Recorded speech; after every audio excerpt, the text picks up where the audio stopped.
সূর্য আমাদের এখান থেকে প্রায় 15 কোটি কিলোমিটার দূরে, 15 কোটি কিলোমিটার, কিন্তু আমরা এখানে 5 মিনিট দাঁড়াইতে পারতেছি না। এটা আমাদের জন্য একটা শিক্ষা। 15 কোটি কিলোমিটার যখন দূরে, তখন হচ্ছে আমরা এখানে 5 মিনিট দাঁড়াইতো কেউ ওই চিপা চাপার মধ্যে একটু গাছের নিচে দাঁড়ানোর চেষ্টা করতেছি। ইমাম সাহেব বক্তব্য দিচ্ছিলেন, আমরা বলতেছিলাম তাড়াতাড়ি শেষ করেন, 25 মিনিট টাইম টোটাল ছিল, আমরা সহ্য হইতেছে না।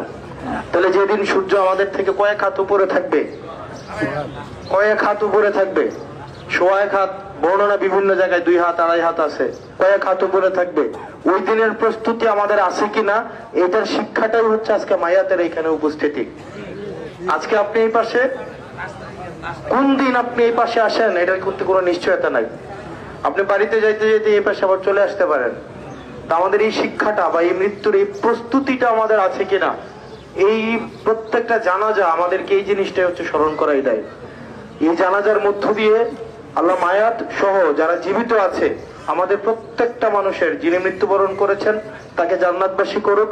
আর আমরা যারা বেঁচে আছি, আমরা যেন এই দিনের প্রস্তুতি যথাযথভাবে নিতে পারি। আল্লাহ যেন আমাদের জানা অজানা প্রকাশ্যে গোপনে আমাদের যত গুনাহ আছে সেগুলোকে মাফ করে দেয়, এবং আমাদেরকে যেন আমি উনার সম্পর্কে কারো কাছে খারাপ কথা শুনিনি। আল্লাহ নিশ্চয়ই উনি উনার যে কৃতকর্ম, উনার যে আমল, উনার মানুষের সাথে যে সম্পর্ক, ইতিবাচক কাজ, প্রত্যেকটা জিনিসকে আল্লাহ সহস্র গুণ বাড়িয়ে আল্লাহ জান্নাতের মেহমান হিসাবে কবুল করুক।